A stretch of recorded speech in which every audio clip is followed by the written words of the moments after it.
welcome back to another Discussions with Delinah. I am not sure when the last one I did was, to be completely honest, which means that it has been way too long. So for those who don't know, I made a very quick post on it, but I haven't talked about it. I was keeping it quiet for a period of time, but I am working again and I absolutely love my job. But because of that, I have been so unnecessarily busy, just kind of doing so many things. I also have been traveling out of my county for the past like 3 weekends. So I have been unable to record discussions with Delinah and post them. And so this weekend I'm not going anywhere. So I wanted to make sure that I at least got to post this week and hopefully in the coming weeks.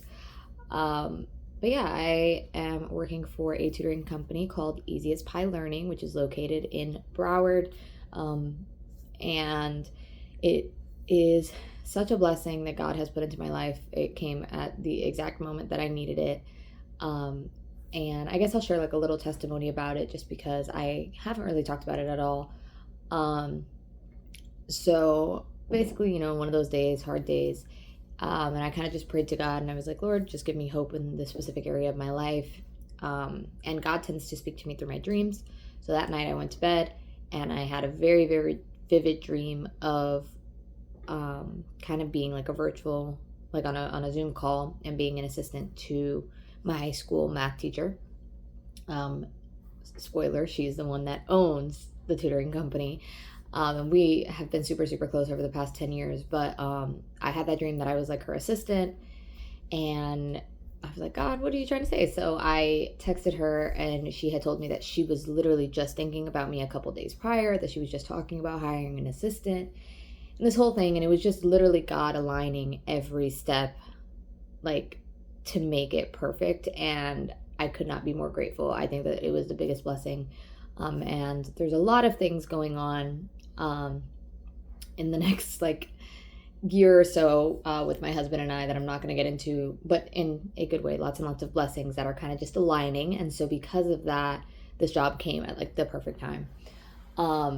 So I am an executive assistant. And so basically I handle all of the logistics of the company behind the scenes.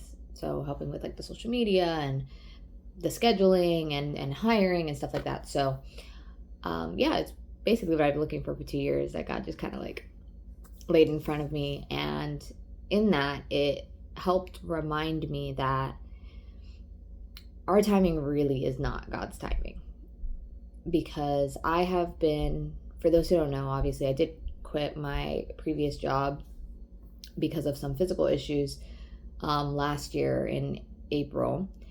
And even before that, I was, the physicality of the job was a bit rough on me. So I have been looking for a remote job for about 2 years. And honestly, even before I got the job at the bookstore, I was looking for remote work. That was my original intention, simply because of the fact that I don't drive and Ubers, rack up and stuff. So that being said, I have been looking for like 2 years, and there have been so many times where I've gotten close. And I don't even know if anyone else knows this other than my husband, but it doesn't matter now. But there has been so many times where I literally was like at the final stage, or like I had already been like given a contract, or I had like moved on to the step of like about to get an interview, and then all of a sudden I was just ghosted. And that was the theme. And to me, that was just so crazy, because I'm like, is this what the business industry has come to? That it's just like people ghosting. And it gets discouraging, but it more so was frustrating than anything else, because I'm like, this is not how you run a business. But there were so many instances. I can think of like 4 jobs specifically where I literally it wasn't just an application. Like I sent in probably over 100, 200 applications in the past 2 years, but there were at least 4 jobs that were tangible, like to the point that one of them specifically, like I was like on kind of like the final stages. Actually, 2 of them I was on the final stages. Actually, 3 of them I was on the final stages, and one of them it was kind of just like moving on to maybe an interview, and then all of a sudden just like ghosting. So again, like had those jobs panned out, I'm sure God would have used me in those jobs regardless, but had those jobs panned out, I wouldn't be in the job that is with people that I've known for over a decade, people that truly care about me and I truly care about them, and caring about their company's growth. And again, it's my high school math teacher, but also another teacher from my high school, and they're kind of like partners, and it has been such a blessing. So all that to say, God comes through at the right time. So if you are stressing about anything right now, just don't. I know that's so like cliche, and I know that's so much easier said than done. But I really try to stand firm on, even though people in my life, which I know that it was all out of good faith, but people in my life were like, oh, just get a job, like just work at McDonald's or just work at, whatever, you're around so many places. And I applied. It's not like I didn't apply. But I'm so glad that I didn't listen to them, and I fully just trusted God in these past couple years, because there were a lot of times that I was like, you know what, let me just give in. Let me just listen. Let me just do this. And I genuinely think that that would have been a mistake. And so I'm really grateful that I listened to God when he just kept telling me to wait. That's all I kept hearing in these past 2 years was just wait, be patient, wait, be patient. And it definitely paid off. But yeah, so that being said, if you're in a hard season of your life, just trust that God is doing something. He is working, even if you can't see it. And just listen to him and listen to your spirit, and try to drown out the outside world, because the outside world is not always correct. Even if it's the people that have the best intentions for your life and the best intentions for you, and it comes from a place of love, it does not necessarily mean that it's always the right thing, because it may not always align with what God has planned for you. So that being said, let's jump on into the discussions with Delinah. I don't know why my screen is so dark. That made it worse. Oh, there we go. Okay. Right, let's jump right in. So today's discussions with Delinah is going to be tilt the scale. Okay. So specifically, we're talking about in a sense that we are always going to have a scale in our life, right? And we're always going to have a rock on one side, which technically unlevels the scale, unbalances it. And that rock is our sin. We are sinful people. We are sinful human beings. There's nothing that we can do about that. So it's not about balancing the scale, trying to remove that rock. Instead, it's about not adding more rocks to this. So again, we're kind of like, Jesus wiped us away from our sin, but it's still in our nature to sin. But rather than continuously bringing this side down with sin and doing things that we know are wrong, it's about avoiding that. And again, no matter what we do, we cannot earn God's love. We can go to church, we could read the word, but it's not going to erase that sin that's within us, and it's not going to make God love us anymore, because God already loves us endlessly. And so just trusting God and living a life according to his will shows him that we are living in our purpose. And again, the stone is too heavy, right? And you can't remove it. So don't try to remove it, because it can't be removed. However, you also should not add more to it. Now, for example, I know watching porn is bad. I fully see a video, I'm gonna click it. I know it's bad. I still click it anyway. That's adding a stone. I know that I shouldn't be drinking or doing drugs. I know that it impairs me. I'm fully aware of that as I pick up the bottle and I take that drink, or I pick up the weed and I smoke it. That's adding a stone. I know that disobeying your parents is a sin, and I do it anyway. It's adding a stone. And when you add those stones, it does become a bit hard for you to remove those, because those can be removed when you repent, and those can be removed when you truly ask God to forgive you and cleanse you. But that singular stone will still be there. So why are you adding more? In a sense, for no reason, because all that's doing is hurting you, and in turn hurting God.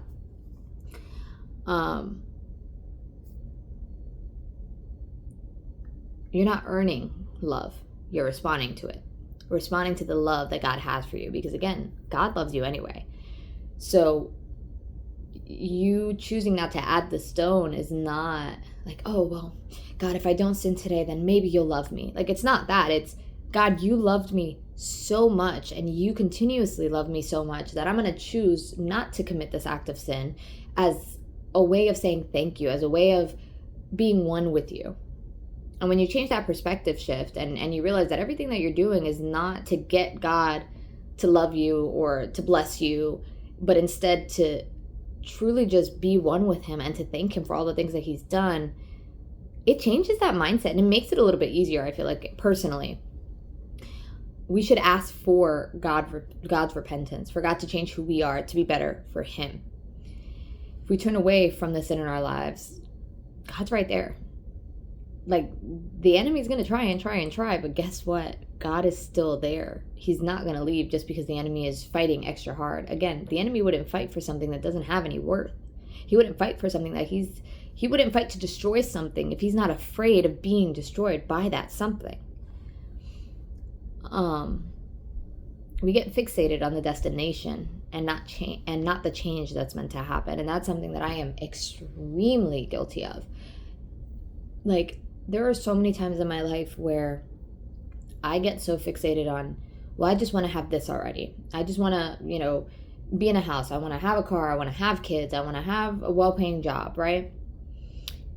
And this job right now that I have is the perfect example. I've wanted this job for so long. Not this specific job, but I wanted a financially stable job that I enjoy. I had so many expectations for what I wanted, and I got it, right? But being so focused on that destination and that want, you sometimes miss all the things that have to happen for you to get there. I have grown so immensely in the past 2 years because of not working and because of the physical issues that, in a sense, really came out of nowhere. And certain people in my life may think that I speak negatively all the time. And again, I can't lie. Yes, I am guilty. I do speak negatively when I'm in pain. I do express that I'm in pain. But I have no doubt that one day I will be healed. I just don't think right now is the time. And there's nothing wrong with saying that. There's nothing wrong with saying, yeah, I am in pain right now. And yeah, I do suffer from this, and this. But one day God's going to heal me. It's just in his timing. I can't control that. So instead of focusing on that, I focus on, okay, what can I do to better myself? What are the little steps that I can take to better myself? And that change needed to happen. And that mindset needed to happen. Right when I left my previous job, I was in a Bible study with one of my closest friends, one of my best friends, Julia. She and I did a Bible study with my church. It was a women's group. And the women that we were surrounded with were so influential and so loving and so kind. And that was exactly what I needed in that moment. Because going from, in a sense, working since I was 16, this was the first time in, how old am I, 20... Well, the math. I was 23 last year. So 6 years. Yeah. The first time in 6 years that I didn't have a job. At 16, I was working, and I was also president and vice president of pretty much any club that you can think of at my high school. I was a part of 12 clubs. In college, I worked 3 jobs at one time, in addition to being in charge of like 2 or 3 clubs. I graduated. I was unemployed for, I think, a month. I graduated in May. I got my job in June. This was the first time that I was unemployed in 6 years for such a long period of time. And in this society, we're so focused on work and the workforce. And if you're not working, you're doing something wrong. And I wholeheartedly believe that that's not true. But that is something that I had to adjust and unlearn and, in a sense, learn how to respond to other people when that was the way that they viewed me. And I can't lie, there were many times in these 2 years that there were people that, in a sense, hurt my feelings, because it's people that are really close to me that basically doubted my character because I wasn't working. And that's not right. But God helped me grow to learn to handle certain comments. And because of that, I do feel like I have grown to withstand a lot of things in these past 2 years. And without that change, there is no way that I would have been prepared and ready for the job that he has given me now and for the things that are lining up for us in the future. And so again, you can't focus solely on that destination, but you have to focus on the change that's meant to happen. You have to focus on the low moments where you're down on your knees and you're asking God for help and for guidance, but also in those really high moments where you're proud of yourself and how far you've come. And yes, you know you've got a long way to go, but you know that where you started is not anywhere close to where you are right now. And we tend to separate kind of belief and behavior. We know that sin is bad, but we do it anyway. We know how we should live, but we live the opposite. Psalms 136:2 says, "Give thanks to the God of gods, for his steadfast love endures forever." And no matter what we do, he loves us, and we can't change that. That's something that we physically, emotionally, spiritually, we can't change. Now, again, our earthly parents, and this doesn't necessarily go for everyone because I know that not everyone has had the same experience, but in theory, our earthly parents usually love us despite a lot of things, like when we skip school, or when we break a dish, when we disrespect them. Now think of that aspect of a parent and times that by 100. That's what God's love is. God's love is so unconditional that even when we fully, in a sense, theoretically slap him in the face when we sin, because that's what we're doing. Like, we're sinning knowing that it's wrong. And sometimes it really feels like, and again, I can only speak from my own personal experience, but when I look at past sins, there are some times where it really feels like I see the sin in front of me, right? I look God in the eye. I do the sin anyway. And it's literally like I'm slapping him in the face.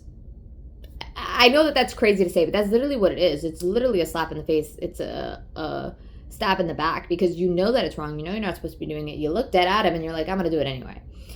And guess what? He still loves us, despite all of that. We can't tilt the scale to go up in the opposite direction. It's just not possible. But God's love is enduring forever. Like the entirety of Psalms 136, and I don't think I've ever noticed this until right now when I looked at Psalms 136 too. Go look at the book Psalms 136. Every single verse just says his love endures forever, over and over and over. I thought I was going crazy, and I thought my Bible was glitching when I was looking for the verses, and then I was like, okay, why is it repeating? No, literally every single verse in that chapter says that.